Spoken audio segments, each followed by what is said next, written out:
Hi everyone, welcome to Maitreya. I am Anuja and today we are going to discuss important topic regarding the Indian Constitution, salient features of the Indian Constitution. हमारे previous class में हमने ये discuss किया था कि constitution क्या होता है, कॉन्स्टिट्यूशनलिज्म क्या होता है एंड कॉन्स्टिट्यूशनल लॉ क्या होता है. तो कॉन्स्टिट्यूशनल लॉ को शुरू करने से पहले हमें ये समझना होगा कि इंडियन कॉन्स्टिट्यूशन के इम्पॉर्टेंट फीचर्स क्या है, इसमें क्या क्या है, ये पूरी तरह से हम इस लेक्चर में डिस्कस करेंगे. तो चलो शुरू करते हैं वन बाय वन. ओके, तो ये है पहला फीचर हमारे इंडियन कॉन्स्टिट्यूशन का, the lengthiest written constitution in the world.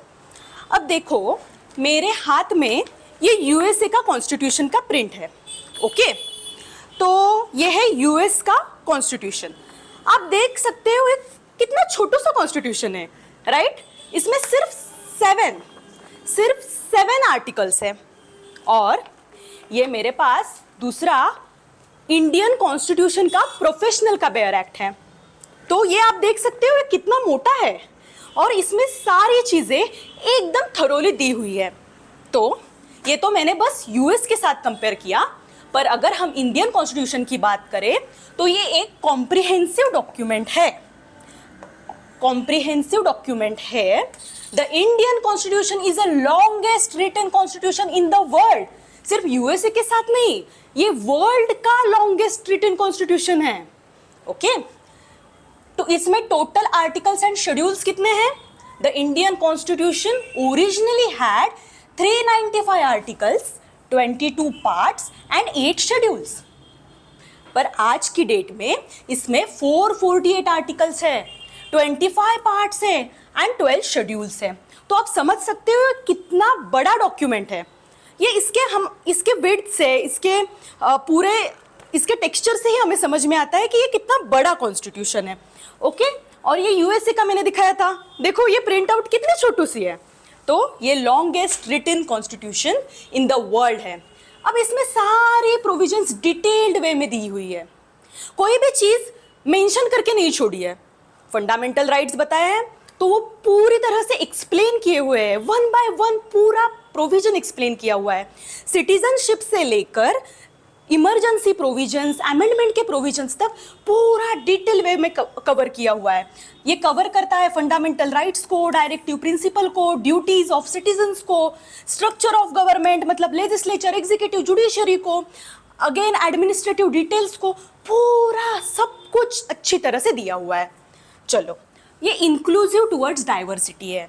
हमें पता है इंडिया एक डाइवर्स कंट्री है, तो पूरी डाइवर्सिटी को हमें मिलाकर ये कॉन्स्टिट्यूशन बना हुआ है. मतलब डाइवर्सिटी का पूरा ध्यान रखा हुआ है ये कॉन्स्टिट्यूशन बनाते समय. तो ये इंक्लूसिव है टुवर्ड्स इंडिया के diversity. Okay, the Indian constitution length reflects its inclusiveness towards diversity by incorporating very detailed provisions for linguistic, cultural and community rights, ensuring representation and the protection for the sections of the society. सारे sections के लिए detailed provisions इसमें दी हुई है, इसलिए ये lengthiest written constitution है. और रिटन है, कुछ कॉन्स्टिट्यूशन जैसे कि हमें पता है अनरिटन भी होते हैं, जैसे कि यूके का कॉन्स्टिट्यूशन, पर इंडिया का कॉन्स्टिट्यूशन रिटन है. चलो, तो आगे बढ़ते हैं हमारे सेकेंड फीचर की ओर. सेकेंड फीचर है it is a blend of rigidity and flexibility. Rigid का मतलब होता है ये चेंज नहीं हो सकता, और फ्लेक्सिबल का मतलब होता है चेंज हो सकता है, मोल्ड हो सकता है. तो ये हमारा जो इंडिया का कॉन्स्टिट्यूशन है वो ब्लेंड है रिजिडिटी और कॉम्प्लेक्स और फ्लेक्सिबिलिटी का. कैसे? तो अमेंडमेंट्स की प्रोविजंस अगर हम देखें तो rigidity and flexibility is refers to the amendment process of the constitution. कैसे? The Indian constitution can be amended through simple majority. Simple majority का मतलब होता है half of the members of the parliament present and voted. बस half of the members ने हाँ कर दी change के लिए तो वो प्रोसेस अमेंड हो जाएगा. मतलब कॉन्स्टिट्यूशन में वो जो कुछ भी उन्होंने बताया है कि अमेंड करना है वो अमेंड हो जाएगा. बस हाफ ऑफ द मेंबर्स ने लेजिस्लेचर के पार्लियामेंट के हाफ ऑफ द मेंबर्स ने हाँ करनी चाहिए. स्पेशल मेजोरिटी क्या होता है? स्पेशल मेजोरिटी होता है 2/3 of the members present and voted plus 50% of the membership of 50% of the membership of the parliament. तो इन लोगों ने हाँ करना चाहिए। 2/3 ने बोला, 50% ने बोला, तो ये होगा स्पेशल मेजोरिटी। अब आता है ratification bye states. Ratification bye states, अब देखो हमने सिंपल मेजोरिटी देखा, हमने स्पेशल मेजोरिटी देखा, तो रैटिफिकेशन ऑफ स्टेट में क्या होता है? स्पेशल मेजोरिटी तो होती ही है, plus special majority plus half of the legislative assemblies of the state simple majority से हाँ करनी चाहिए। तो आप समझ रहे हो ये कितना कॉम्प्लेक्स प्रोसेस हो रहा है रैटिफिकेशन बाय स्टेट्स में। सिंपल मेजोरिटी मतलब जो छोटे छोटे टॉपिक्स होते हैं उसके लिए ज़्यादा लोगों को हाँ करने की ज़रूरत नहीं होती है, बस 50% ने हाँ कर दिया तो हो जाएगा। स्पेशल में 2/3 मेंबर्स को हाँ बोलना चाहिए, और रैटिफिकेशन में स्टेट के लेजिस्लेटिव असेंबलीज ने भी हाँ बोलना चाहिए। ये पूरा जो अमेंडमेंट्स के प्रोसेस है हम थोरोली डीपली डिटेल्ड में डिस्कस करेंगे हमारे अपकमिंग लेक्चर्स में। बस अब यहाँ पे मोटा मोटा समझ लो कि ये सिंपल मेजोरिटी से भी हो सकता है अमेंड, स्पेशल मेजोरिटी से भी हो सकता है, और रैटिफिकेशन बाय स्टेट से भी हो सकता है। सिंपल मेजोरिटी हमें ये बताती है कि ये फ्लेक्सिबल है, और ये स्पेशल मेजोरिटी और रैटिफिकेशन बाय स्टेट हमें क्या बताता है? ये बताता है कि ये रिजिड है, कुछ मामलों में ये रिजिड है, फंडामेंटल एस्पेक्ट्स के मामले में ये रिजिड है। Provisions related to federal structure, fundamental rights and judiciary required special majority and ratification by state, जो हमने ऊपर समझा। ठीक है, तो flexibility for ordinary provisions, flexible for ordinary provisions, छोटी सी जो प्रोविजंस होती है जैसे कि न्यू स्टेट का क्रिएशन हो आर्टिकल 3 के अंडर, तो ये फ्लेक्सिबल है, मतलब हम कर सकते हैं। 50% ऑफ द पार्लियामेंट के मेंबर्स ने प्रेजेंट एंड वोटेड हाँ बोल दिया तो ये हो सकता है। ठीक है, फिर जुडिशियल रिव्यू। जुडिशियल रिव्यू जो है इंश्योर करता है constitutional amendments do not violate the basic structure doctrine. Basic structure जो है कॉन्स्टिट्यूशन का वो नहीं बदलना चाहिए, इसको जुडिशियरी इंश्योर करती है। ये डिस्कस हुआ था केशवानंद भारती के केस में। ये केस भी हम डिटेल में बाद में देखेंगे, बस आप ये समझ लो कि बेसिक स्ट्रक्चर को बदला नहीं जा सकता, बेसिक स्ट्रक्चर को हैम्पर नहीं किया जा सकता। अब डेमोक्रेसी, जैसे कि बेसिक स्ट्रक्चर है डेमोक्रेसी, डेमोक्रेसी को बदलकर आप यहाँ डिक्टेटरशिप नहीं ला सकते। ऐसा किसने करने की कोशिश भी की तब भी जुडिशरी होगी और जुडिशियल रिव्यू होगा, और वो इंश्योर करेगी कि ऐसे चेंजेस ना हो।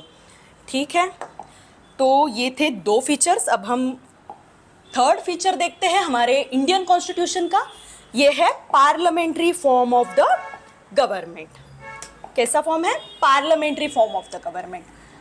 2 तरह के गवर्नमेंट्स होते हैं डेमोक्रेसी में, डेमोक्रेटिक कंट्रीज में। एक पार्लियामेंट्री फॉर्म होता है, दूसरा प्रेसिडेंशियल फॉर्म होता है। ठीक है, तो इंडिया ने parliamentary form of the government को अडॉप्ट किया हुआ है। वेस्टमिनिस्टर मॉडल, ये मॉडल है, ये टाइप ऑफ पार्लियामेंट्री सिस्टम है गवर्नमेंट की जो ओरिजिनेट हुई थी यूनाइटेड किंगडम में। तो यूके का जो पार्लियामेंट्री फॉर्म है वो हमने हमारे सिस्टम के लिए अडॉप्ट किया हुआ है हमारे कॉन्स्टिट्यूशन के अंदर। ओके, और हमारे साथ कनाडा ने भी किया हुआ है और ऑस्ट्रेलिया ने भी किया हुआ है। तो इसमें क्या होता है, parliamentary form of the government में सेंट्रल पार्लियामेंट है, इंडिया में सेंट्रल पार्लियामेंट है, composed of to houses. Parliament किस किस चीज कौन कौन बनाता है? पहला होता है प्रेसिडेंट, प्रेसिडेंट के बाद होता है लोकसभा, फिर Rajya Sabha, lower house and upper house of the parliament. तो ये क्या करती है? ये सुप्रीम लॉ मेकिंग अथॉरिटी है कंट्री की, लॉ बनाने का काम पार्लियामेंट करती है। और आपने कभी सुना है कि महाराष्ट्र के लिए अलग पार्लियामेंट है और केरला के लिए अलग पार्लियामेंट है और यूपी के लिए अलग पार्लियामेंट है? नहीं, एक ही पार्लियामेंट है, इंडिया में एक ही पार्लियामेंट है, स्टेट के अलग अलग लेजिस्लेटिव असेंबलीज है। Each state has its own legislative assembly and council in some states. 6 states में है, 6 स्टेट्स में सिर्फ काउंसिल्स है, बाकी सब जगह पर state legislative assemblies law making का काम करती है। किस तरह के लॉ बनाती है? वो स्टेट के लिए जो जरूरी होते हैं, स्टेट लिस्ट के अंदर जो टॉपिक्स आते हैं, 3 लिस्ट होते हैं। पहली लिस्ट होती है यूनियन लिस्ट, फिर होती है स्टेट लिस्ट और बाद में आती है कंकरेंट लिस्ट। तो जो स्टेट लिस्ट में टॉपिक है उसके ऊपर लॉ बनाने का काम कौन करती है? स्टेट की लेजिस्लेटिव असेंबली करती है। ओके, तो पार्लियामेंट्री सिस्टम में क्या होता है, जो हमारी इंडिया की है, एग्जीक्यूटिव पार्ट होता है। एग्जीक्यूटिव क्या होता है? Prime minister and council of ministers. Okay, तो ये मिलकर क्या बनाता है? एग्जीक्यूटिव बनाता है। और ये responsible and part and responsible of the legislature होता है। लेजिस्लेचर में, पार्लियामेंट में भी तो ये council of ministers and prime minister होते हैं। हाँ, होते हैं। तो लेजिस्लेचर एंड एग्जीक्यूटिव एक दूसरे से क्या है? रिलेटेड है। Okay okay, then in presidential system, जो कि यूएसए में है, इस प्रेसिडेंशियल सिस्टम में क्या होता है? एग्जीक्यूटिव मतलब प्रेसिडेंट क्या होता है? सेपरेट होता है लेजिस्लेचर से। प्रेसिडेंट अलग काम करता है और लेजिस्लेचर अलग काम करती है। प्रेसिडेंट मतलब जो एग्जीक्यूटिव है वो लॉ इंप्लीमेंट करने का ही काम करता है और जो लेजिस्लेचर है लॉ बनाने का काम करती है। इससे हमें ये समझ में आता है कि यहाँ पे स्ट्रिक्ट सेपरेशन ऑफ पावर्स है। क्या है? स्ट्रिक्ट सेपरेशन ऑफ पावर्स है यूएसए में, मतलब प्रेसिडेंशियल सिस्टम में। पर पार्लियामेंट्री सिस्टम में वो दोनों एक दूसरे से रिलेटेड है। ओके, तो अब हम देखेंगे फोर्थ फीचर। ये फोर्थ फीचर क्या है? Federal with unitary bias. India एक फेडरल कंट्री है पर कई जगह पर यूनिटरी बायस हमें नजर आता है। ये जो केसी वेयर है, उन्होंने कहा था कि India is a quasi federal state. अब क्वाजी फेडरल का मीनिंग क्या होता है? Indian constitution has characteristics of both, मतलब दोनों के कैरेक्टरिस्टिक्स है। कई जगह पर ये फेडरल नजर आती है तो कई मामलों में ये यूनिटरी नजर आती है, मतलब एक यूनियन की तरफ बायस्ड नेचर दिखाई देता है। ये ऐसे क्यों होता है? क्योंकि इंडिया में स्ट्रॉन्गर सेंटर है। अब हम देखें तो ये हमारा कॉन्स्टिट्यूशन मेकिंग की प्रोसेस कब शुरू हुई थी? 1946 में हुई थी। 1946 से लेके 1950 तक अगर हम समझे, अगर हम हिस्ट्री में जाए तो हमें पता चलता है कि वो दौर पार्टीशन का था। इंडिया ने एक बड़ा पार्टीशन, एक बड़ा हादसा फेस किया था। तो सेंटर को स्ट्रांग बनना और स्ट्रांग रखने की जो ज़रूरत है वो कॉन्स्टिट्यूएंट असेंबली ने समझी थी। इसलिए स्ट्रॉन्गर सेंटर की ओर हमने गौर किया और स्ट्रॉन्गर सेंटर हमने अपनाया हमारे कॉन्स्टिट्यूशन में। The union government has more powers than the state से ज़्यादा पावर्स यूनियन गवर्नमेंट को है। रेसिड्यूरी पावर्स, अब देखो मैंने आपको बताया था कि 3 लिस्ट होती है, union list, state list and concurrent list. अब ये तीनों लिस्ट में जो जो टॉपिक्स दिए हैं, अब यूनियन लिस्ट में यूनियन उस लिस्ट में दिए हुए टॉपिक्स पे क्या बनाता है? लॉ बनाता है। स्टेट लिस्ट में क्या होता है? स्टेट उस लिस्ट में दिए हुए टॉपिक्स पे लॉ बनाती है। और कंकरेंट लिस्ट में क्या होता है? कंकरेंट लिस्ट में ये दोनों लॉ बना सकते हैं इस टॉपिक्स पे। पर अब ये तीनों लिस्ट में नहीं दिए हुए टॉपिक्स क्या होंगे? तो वो रेसिड्यूरी होंगे। तो वो रेसिड्यूरी पावर्स किसके पास है? सेंटर के पास है। तो अब कुछ बचे हुए जो एस्पेक्ट्स होंगे उस पे लॉ बनाना हो तो वो कौन बनाएगा? तो वो सेंटर बनाएगा। अब देखो, parliament can legislate on state list subject under special conditions. अब देखो, पार्लियामेंट मतलब सेंटर की पार्लियामेंट होती है, तो पार्लियामेंट भी लॉ बना सकता है स्टेट लिस्ट के सब्जेक्ट में। अब कहाँ पे स्पेशल कंडीशंस क्या होगी? नेशनल इंपॉर्टेंस का कुछ होगा। अगर नेशनल इंपॉर्टेंस का कुछ होगा तो सेंटर स्टेट के सब्जेक्ट पे भी लॉ बना सकती है। तो ये क्या दर्शाता है? ये स्ट्रॉन्गर सेंटर को दर्शाता है। अब हम देखेंगे third point, emergency provisions. Emergency provisions में 3 तरह की इमरजेंसी होती है। इमरजेंसी मतलब क्राइसिस, एक तरह से क्राइसिस की सिचुएशन। तो नेशनल इमरजेंसी होती है, दूसरी होती है स्टेट इमरजेंसी जिसे प्रेसिडेंट रूल भी कहा जाता है, फिर आती है फाइनेंशियल इमरजेंसी। अब नेशनल इमरजेंसी में क्या होता है? सेंटर के पास पूरा कंट्रोल चला जाता है। फिर स्टेट इमरजेंसी में ऑफ कोर्स जो गवर्नर होता है, जो सेंटर के रिप्रेजेंटेटिव की तरह काम करता है। देखो, governor appointed by president and acts as a union agent. तो हर एक स्टेट में यूनियन का एक एजेंट काम करता है जिसे हम गवर्नर कहते हैं।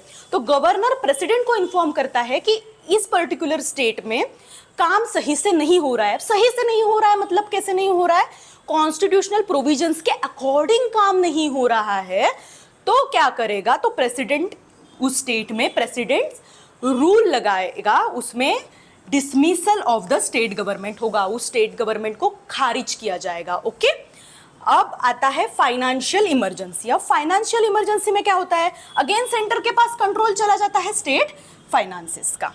ठीक है, अभी तक आप समझे, 4 फीचर्स हमने देखे हैं, अब हम 5वां फीचर देखेंगे। तो चलो, 5वां फीचर है सेपरेशन ऑफ पावर्स। मैंने बताया है गवर्नमेंट की 3 बॉडीज होती है, 3 ऑर्गन्स, गवर्नमेंट की 3 बॉडीज होती है, 3 ऑर्गन्स होते हैं, कौन कौन से, लेजिस्लेटिव, एग्जीक्यूटिव एंड जुडिशियरी।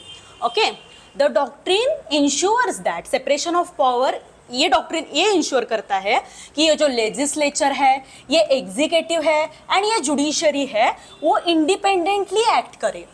अब इंडिपेंडेंटली एक्ट करना क्यों जरूरी है, मैंने आपको पिछले लेक्चर में ये समझाया था कि कॉन्स्टिट्यूशनलिज्म क्या होता है।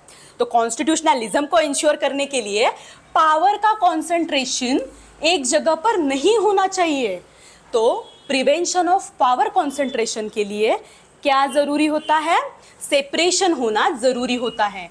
The separation of power prevents any branch from becoming too powerful, ensuring that no organs dominates the other। ये सिस्टम चेक्स एंड बैलेंस को भी इस्टेब्लिश करती है, मतलब एक दूसरे पे वो चेक एंड बैलेंस रख सकते हैं। जैसे कि जुडिशरी चेक एंड बैलेंस रखेगी लेजिस्लेटिव और एग्जीक्यूटिव पे कि वो कॉन्स्टिट्यूशन के अकॉर्डिंग काम कर रहे हैं या नहीं, एग्जीक्यूटिव लेजिस्लेचर पे, लेजिस्लेचर एग्जीक्यूटिव पे, तो ऐसे वो एक दूसरे पे चेक्स एंड बैलेंस रखेंगे। अब देखो फ्लेक्सिबल अप्रोच। अब यूनाइटेड स्टेट में स्ट्रिक्ट सेपरेशन ऑफ पावर है, पर इन इंडिया के केस में यहाँ पे क्या है, यहाँ पे स्ट्रिक्ट सेपरेशन नहीं है, हमने फ्लेक्सिबल अप्रोच अपनाया हुआ है क्योंकि हमारे यहाँ presidential form of the system, presidential form of the government है। तो हमने ये देखा था कि executive is a part of legislature, executive legislature का पार्ट है, and prime minister and councillor minister are the member of parliament. तो ये क्या, इसका मीनिंग क्या है, they are part of the legislative process. तो एग्जीक्यूटिव एंड लेजिस्लेचर में हमको क्या नहीं दिखता है, स्ट्रिक्ट सेपरेशन नहीं दिखता है, यहाँ पे स्ट्रिक्ट सेपरेशन नहीं है। ओके, तो हमारा 6th फीचर है कॉन्स्टिट्यूशन का, इंडिपेंडेंट जुडिशियरी। अब ये इंडिपेंडेंस जुडिशरी का क्यों इंपॉर्टेंट है, अब देखो लेजिस्लेचर एंड एग्जीक्यूटिव को चेक्स एंड बैलेंस रखना है, तो जुडिशरी को इंडिपेंडेंट होना बहुत ज़्यादा ज़रूरी है। Free from external pressure, the concept of an independent judiciary refers to the principle that judiciary मतलब कोर्ट्स एंड जजेस should be free from interference, control and influence। किसी भी तरह का इंटरफेरेंस नहीं चाहिए, कंट्रोल नहीं चाहिए, इन्फ्लुएंस नहीं चाहिए किसी भी ब्रांच ऑफ द गवर्नमेंट से, एज वेल एज कोई भी एक्सटर्नल प्रेशर भी नहीं चाहिए। तो ही जुडिशरी का काम क्या होता है, जस्टिस को इंश्योर करना। तो अगर हमें जस्टिस को इंश्योर करना है तो हमें क्या लगेगा, जुडिशरी का इंडिपेंडेंट होना, ये बहुत ज़्यादा ज़रूरी फीचर है इंडियन कॉन्स्टिट्यूशन का। देन सिग्निफिकेंस क्या है इसका, मैंने पहले ही बता दिया कि जस्टिस को इंश्योर करना है तो उसे अनबायस्ड रहना पड़ेगा। तो this independence is essential for ensuring rule of law. Rule of law मतलब equality before law, supremacy of law, predominance of law, ये सब लगेगा। उसके बाद safeguarding individuals rights and ensuring fairness and impartiality in administration of justice. Justice को देना है तो जुडिशरी का इंडिपेंडेंट होना बहुत ज़्यादा ज़रूरी है। तो ये बहुत ज़्यादा ज़रूरी फीचर था हमारे इंडियन कॉन्स्टिट्यूशन का। तो चलो हम आगे बढ़ते हैं हमारे 7th फीचर के ऊपर। 7th feature of the Indian constitution ये है इंडिपेंडेंट एजेंसीज। हमने इंडिपेंडेंट जुडिशरी देखी, अब हम देखेंगे इंडिपेंडेंट एजेंसीज। इम्पार्शलिटी के प्रिंसिपल को इंश्योर करने के लिए, मतलब अगर सारे लॉज को इम्प्लीमेंट करने की जिम्मेदारी सिर्फ एग्जीक्यूटिव ने उठाई और लेजिस्लेचर सारे टॉपिक्स पे लॉज बनाने लगा, तो क्या हो सकता है, एक इम्पार्शलिटी नहीं इंश्योर हो सकती है। तो इम्पार्शलिटी को इंश्योर करने के लिए ये एजेंसीज है जो करी गई है कॉन्स्टिट्यूशन और पार्लियामेंट से to function independently without interference from executive और लेजिस्लेचर और एग्जीक्यूटिव का कोई इंटरफेरेंस नहीं रहेगा इन इंडिपेंडेंट एजेंसीज में। जैसे कि इलेक्शन कमीशन ऑफ इंडिया है, election commission of India free and fair elections को कंडक्ट करने के लिए बहुत ज़्यादा ज़रूरी है। तो ये रिस्पॉन्सिबल है preparation of electoral rolls and the conduct of elections in parliament and the state legislature and for the election of the president and vice president। तो सारे जो कोई भी इलेक्शंस होते हैं स्टेट लेवल पे, सेंटर लेवल पे, तो वो कंडक्ट करने का काम कौन करता है? इलेक्शन कमीशन ऑफ इंडिया करता है। उसके बाद एक एग्जांपल है union public service commission, UPSC.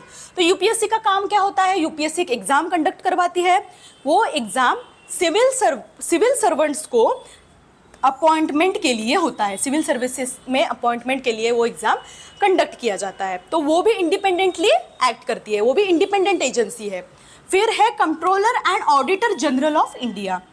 इसकी ड्यूटी क्या है? इसकी ड्यूटी है to keep a watch on the finances and accounts. Finance and accounts को देखना स्टेट गवर्नमेंट के as well as union government के। तो अब देखो ये एजेंसीज का होना बहुत ज़्यादा ज़रूरी है क्योंकि ये बहुत इंडिपेंडेंटली ये सारे चीज़ों में इंडिपेंडेंटली काम करना, फ्री एंड फेयर वे में काम करना, रूल ऑफ लॉ को इंश्योर करने के लिए बहुत ज़्यादा इम्पॉर्टेंट है। तो अब हमारा 8th फीचर है रूल ऑफ लॉ। तो रूल ऑफ लॉ में एवी डाइसी ने बताया था थ्री पॉइंट्स एवी डाइसी ने बताए थे। पहला था इक्वालिटी बिफोर लॉ, दूसरा था सुप्रीमसी ऑफ लॉ एंड तीसरा था प्रीडोमिनेंट ऑफ लीगल स्पिरिट। तो ये सारी चीज़ें इंडियन कॉन्स्टिट्यूशन में इंश्योर की गई है। मतलब रूल ऑफ लॉ को ही सुप्रीम रखा गया है सबके लिए। देखो लॉ मेकर्स के लिए भी, गवर्नमेंट ऑफिशियल्स के लिए भी और ऑर्डिनरी सिटीजन्स के लिए। कोई ऊपर कोई नीचे ऐसा नहीं है, सारे लोग इक्वल है लॉ के सामने। ठीक है, everyone is equally accountable to it. Okay, सबके ऊपर एक ही लॉ काम करेगा। आप कोई रईस हो, कोई अमीर हो, तो आप पे अलग कानून ऐसा नहीं होगा। रूल ऑफ लॉ पूरी तरह से इंडिया में इंश्योर किया गया है हमारे कॉन्स्टिट्यूशन में। तो अब equality before law, equality before law क्या है? ये कोर एलिमेंट है रूल ऑफ लॉ का। तो ये आर्टिकल 14 अगर हम पढ़ेंगे तो हमें पता चल जाएगा कि equality before law and equal protection of law Indian constitution का एक फीचर है। तो चलो हम अब आगे बढ़ते हैं हमारे 9th फीचर की ओर। 9th feature very important, fundamental rights and fundamental duties. Okay, अब मैंने पहले ही बताया है कि हम इसमें सिर्फ मोटा मोटा देख रहे हैं कि इंडियन कॉन्स्टिट्यूशन में क्या क्या है। ये हम थरोली पढ़ने वाले हैं, पूरी तरह से देखने वाले हैं। बस यहाँ पे ये अंडरस्टैंड करना है कि क्या है हमारे कॉन्स्टिट्यूशन में। ओके, तो पहला है fundamental rights are those inviolable and natural rights. Natural rights क्या क्या होते हैं? जो हमें बाय बर्थ मिलते हैं, जो हमें मिलते हैं क्योंकि हम इंसान हैं।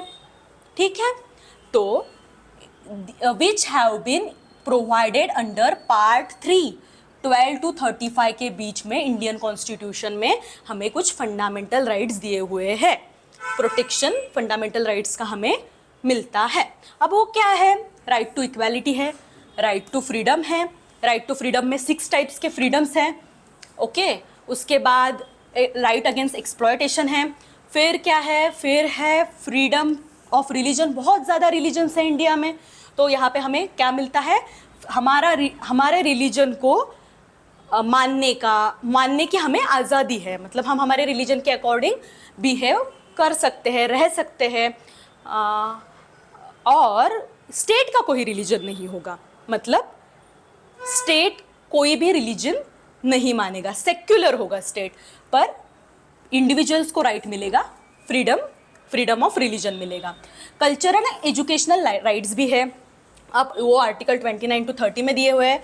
और ये बहुत ज़्यादा इम्पॉर्टेंट वाला राइट वो है कॉन्स्टिट्यूशनल रेमेडीज़ का। ये सारे राइट्स जिसमें दिए हुए हैं, मतलब ये सारे राइट्स को जिस आर्टिकल में प्रोटेक्शन मिलता है वो ये आर्टिकल है, प्रोटेक्शन देने वाला ये आर्टिकल है। अगर इसमें से कोई भी राइट वायलेट हो गया तो आप सीधा कोर्ट जा सकते हो।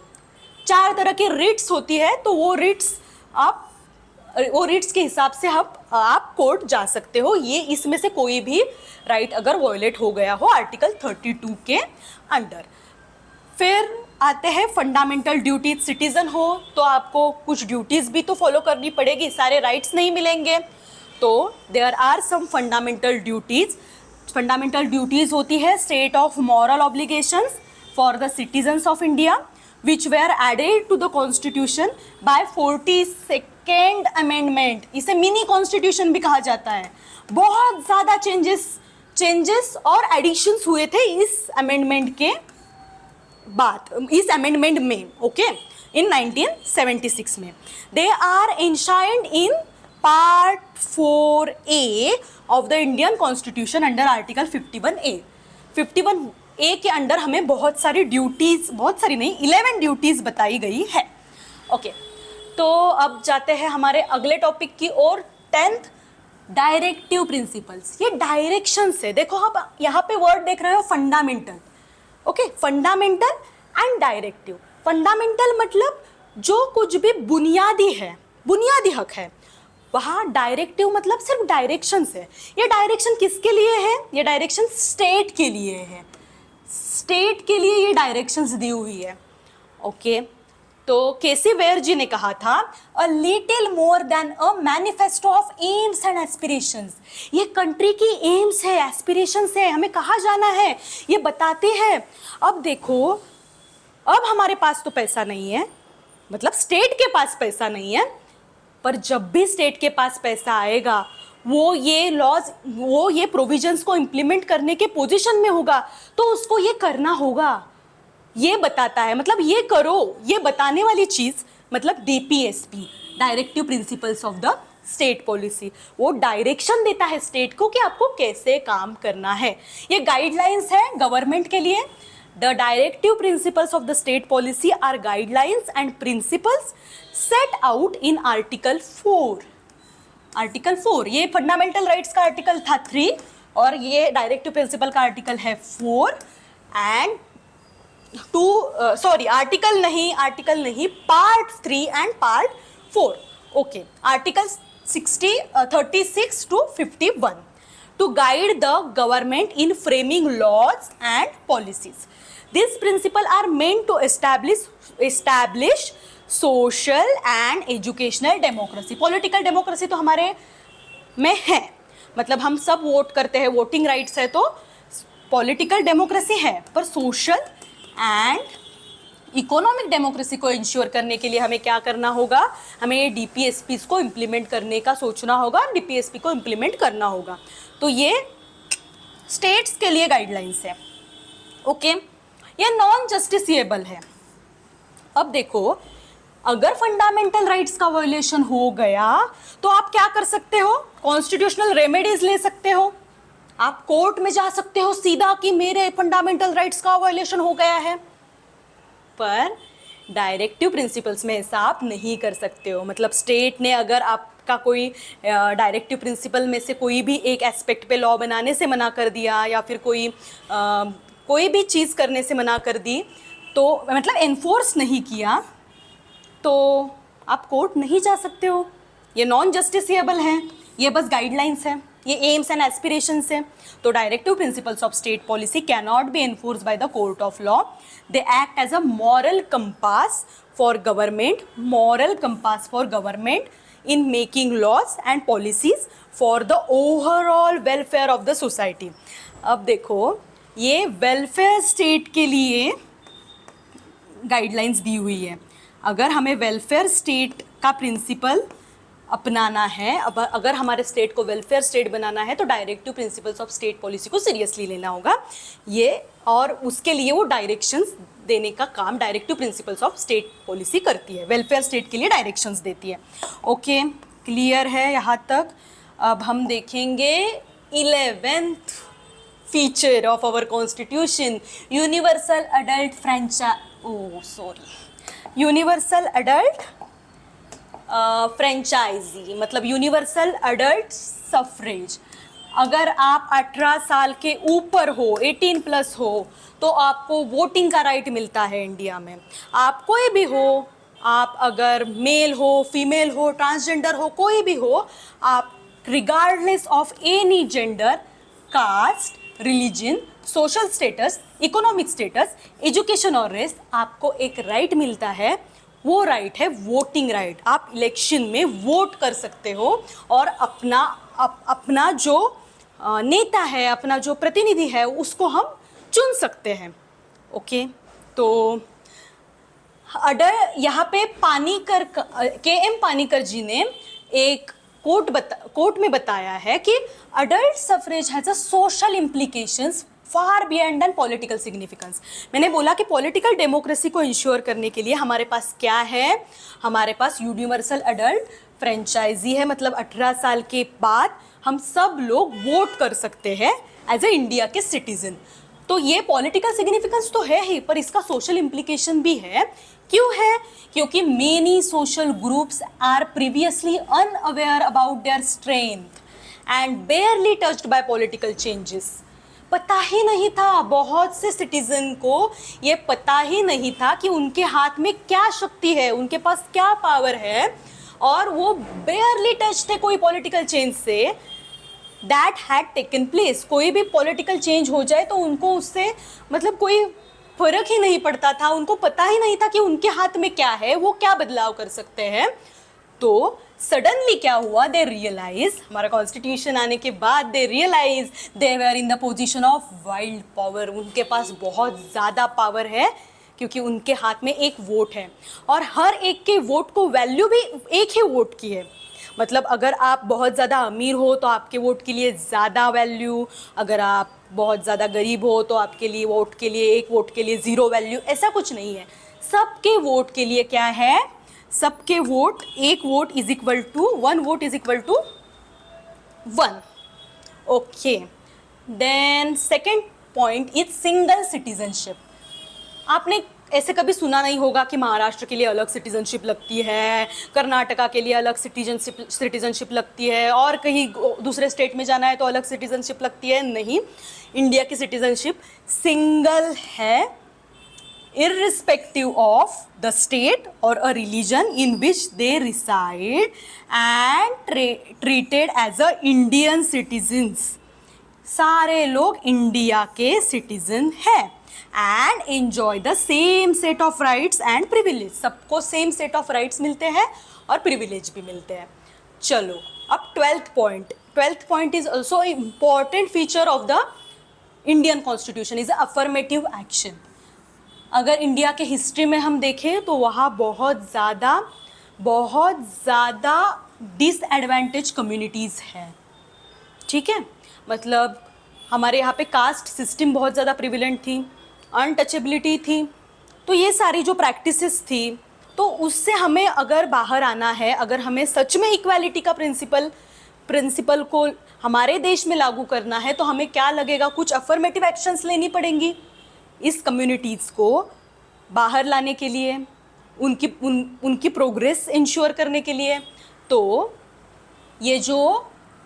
ये एम करता है addressing historical social inequalities and ensure करता है कि जो मार्जिनलाइज्ड ग्रुप हैं, जिनके हाथ में कुछ है ही नहीं, जिनके हाथ में कभी सत्ता नहीं थी, जिनके हाथ में कुछ भी नहीं था, जो डिप्राइव्ड थे, जिन पे बहुत ज़्यादा जुल्म हुआ है हिस्ट्री में, तो उनको प्रोवाइड करता है क्या, equal opportunities for social, educational and economic advancement as well. अब ये किस लिए है affirmative actions, upliftment of the disadvantage groups.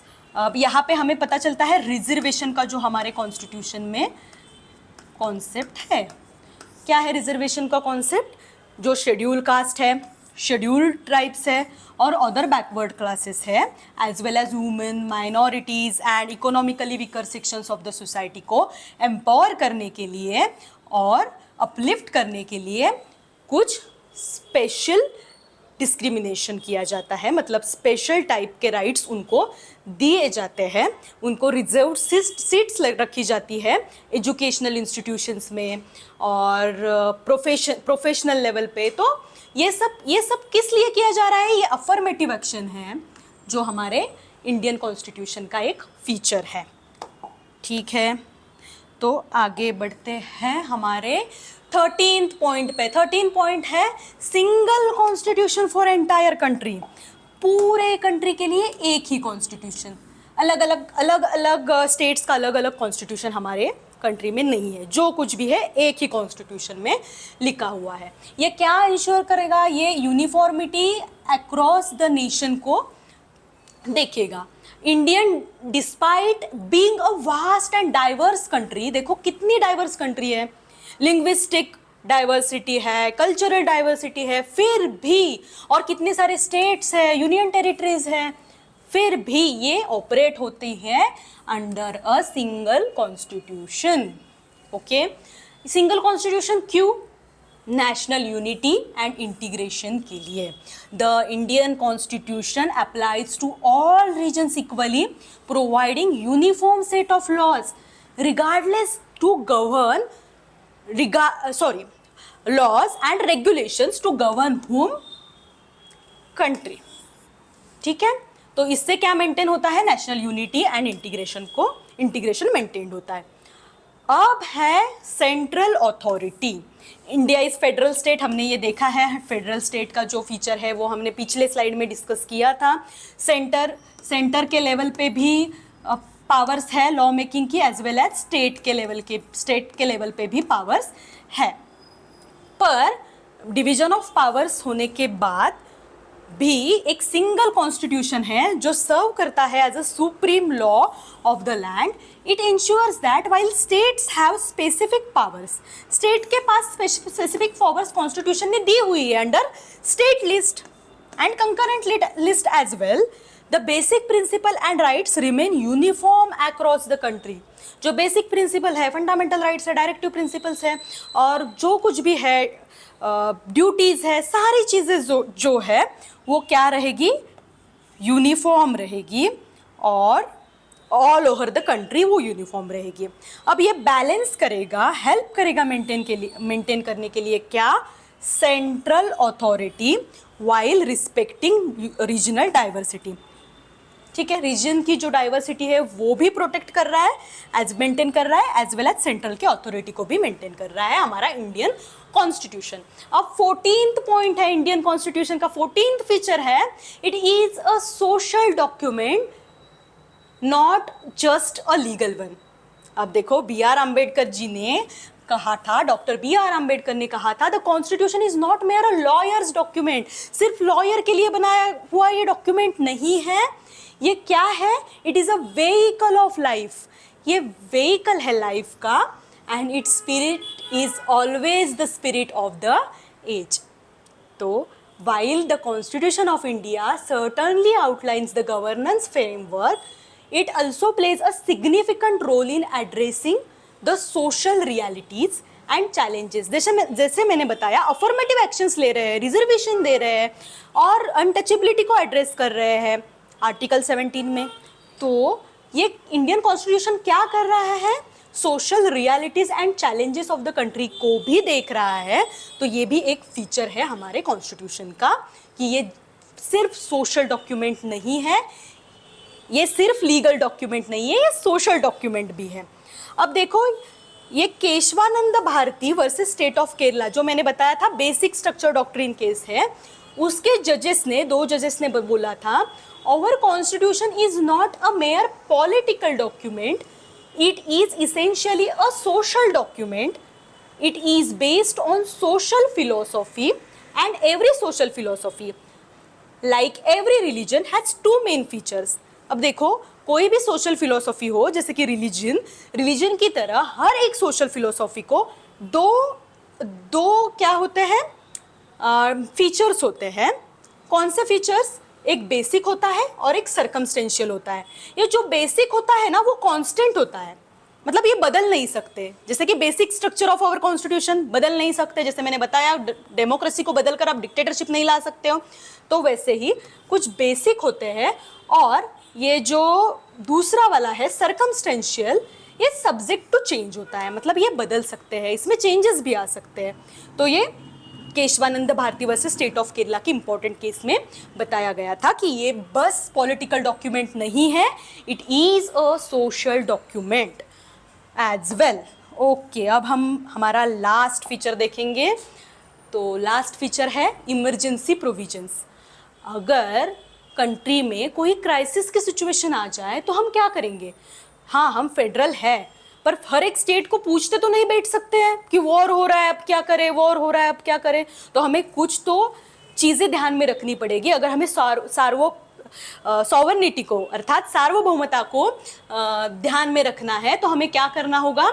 Emergency provisions भी रखनी पड़ेगी। तो हमारे कॉन्स्टिट्यूशन का एक इंपॉर्टेंट फीचर है कि इमरजेंसी प्रोविजंस है इसमें। तो देखते हैं, emergency provisions outlined in 18th part of the Indian Constitution and designed to maintain sovereignty, सार्वभौमता, integrity and stability of the India during the time of crisis। कोई क्राइसिस की situation आ जाए तो अगर हमें sovereignty, integrity और stability को वैसे ही रखना है इंडिया के, तो ये इमरजेंसी प्रोविजंस को हमें यूज करना पड़ेगा। 3 टाइप्स ऑफ इमरजेंसी होती है, national emergency, state emergency and financial emergency. National emergency in case of war, external aggression, armed rebellion that threatens the security and stability of nation, तो centre के पास पूरी power चली जाती है और ये नेशनल इमरजेंसी कहलाती है। फिर स्टेट इमरजेंसी और प्रेसिडेंशियल रूल।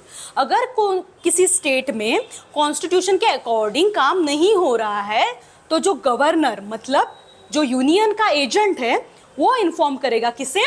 प्रेसिडेंट को, और बोलेगा कि इस पर्टिकुलर स्टेट में कॉन्स्टिट्यूशन के अकॉर्डिंग, कॉन्स्टिट्यूशन प्रोविजंस के अकॉर्डिंग काम नहीं हो रहा है, तो यहाँ पे इमरजेंसी लगवानी पड़ेगी। तो प्रेसिडेंट क्या करेगा? प्रेसिडेंट रूल लगा देगा और जो स्टेट की पावर्स है, मतलब स्टेट की पावर्स है, वो सेंटर के पास चली जाएगी। ओके, अब फाइनेंशियल इमरजेंसी क्या है? फाइनेंशियल क्राइसिस हो जाए और प्रेसिडेंट ये बिलीव करे कि फाइनेंशियल स्टेबिलिटी और क्रेडिट ऑफ इंडिया और any part of its territory is threatened. Financial stability ही नहीं है इंडिया में, ऐसे अगर प्रेसिडेंट को लगे तो ये फाइनेंशियल इमरजेंसी आर्टिकल 360 के अकॉर्डिंग लगवा सकते हैं। ये है इंडिया के सेलिएंट फीचर्स और ये था 15th feature of Indian constitution, emergency provision. तो अभी तक हमने कवर किए 15 फीचर्स ऑफ आवर कॉन्स्टिट्यूशन। चलो एक क्विक रिवीजन करते हैं, ठीक है?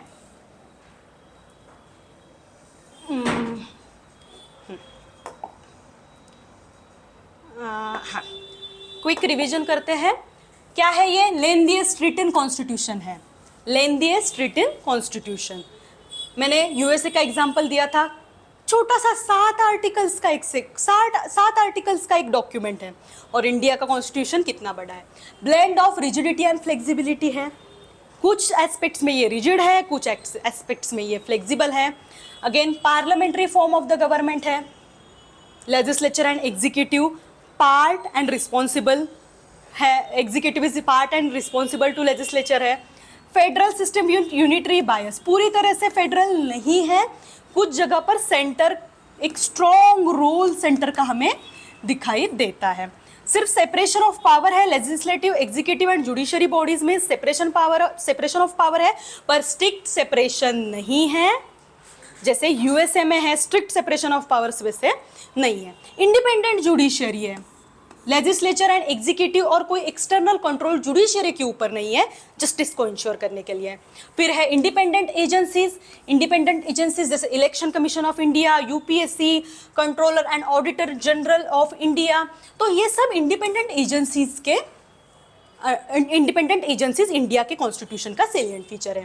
फिर आते हैं rule of law, the core principle, equality before law, supremacy of law and predominance of legal spirit. ठीक है, अब आगे, ठीक है, तो ये है आगे के हमारे कुछ फीचर्स। ठीक है, fundamental rights and duties. Fundamental rights and duties हमने डिस्कस किए थे। फिर पार्ट 3 में आते हैं, फिर directive principles of state policy, ये पार्ट 4 में आता है ड्यूटीज। हाँ, तो directive principles of state policies DPSP part 4 जो डायरेक्शंस देता है स्टेट को कि उनके एम्स एंड एस्पिरेशंस क्या होंगे, ये बताता है। ठीक है, देन आता है यूनिवर्सल अडल्ट फ्रेंचाइज, मतलब हर एक को 18+ है, मेल हो, फीमेल हो, ट्रांसजेंडर हो, और भी कोई भी हो, किसी भी क्लास कास्ट से बिलोंग करता हो, हर एक को वोटिंग का राइट मिलेगा। ठीक है, सिंगल सिटीजनशिप है, किसी भी स्टेट के लिए अलग सिटीजनशिप निकालने की ज़रूरत नहीं है, आप सिर्फ इंडिया के सिटीजन हो तो बस ये बहुत हो गया, मतलब एक सिंगल सिटीजन हो आप। फिर अफर्मेटिव एक्शंस हमने देखा था, जैसे कि रिजर्वेशन है, SC ST OBCs को रिजर्वेशन दिया हुआ है, जैसे वुमेन्स को भी रिजर्वेशन है। तो ये क्यों अफर्मेटिव एक्शंस लिए जा रहे हैं? टू एंश्योर इक्वालिटी और रूल ऑफ लॉ। ठीक है, देन है single constitution for entire country. Single constitution है, अलग अलग स्टेट के लिए अलग अलग कॉन्स्टिट्यूशन नहीं है। उसके बाद ये सोशल डॉक्यूमेंट है, not just a legal one. हमने डॉक्टर BR अम्बेडकर का कोट देखा था कि ये सिर्फ लॉयर्स के लिए बनाया हुआ डॉक्यूमेंट नहीं है, ये सब के लिए, मतलब ये सोशल डॉक्यूमेंट है, सोशल चेंज के लिए बनाया हुआ डॉक्यूमेंट है। अगेन बाद में आता है इमरजेंसी प्रोविजंस, लास्ट था हमारा 15th पॉइंट था इमरजेंसी प्रोविजंस। अगर क्राइसिस की कोई सिचुएशन आए तो ये प्रोविजंस यूज़ करके नेशनल स्टेट वाली मतलब प्रेसिडेंशियल रूल और हमारी फाइनेंशियल इमरजेंसी हम कंट्री में लगा सकते हैं, हम मतलब गवर्नमेंट लगा सकता है और सेंटर के पास बहुत ज़्यादा पावर चली जाती है इमरजेंसी प्रोविजंस में। तो ये था हमारा Indian constitution, salient features of our constitution. तो इसमें हमने ये सारी चीज़ें देखी। आई होप कि आपको ये जो 15th फीचर्स हमने बताई वो समझ में आई होगी। तो बस यही था आज के लिए, यही रुकते हैं, फिर मिलते हैं अगले वीडियो में। तो तब तक के लिए स्टे ट्यून, और आगे हम देखते हैं कि आगे एक अच्छा टॉपिक कवर कर लेंगे। ठीक है, thank you for watching this video, thank you so much.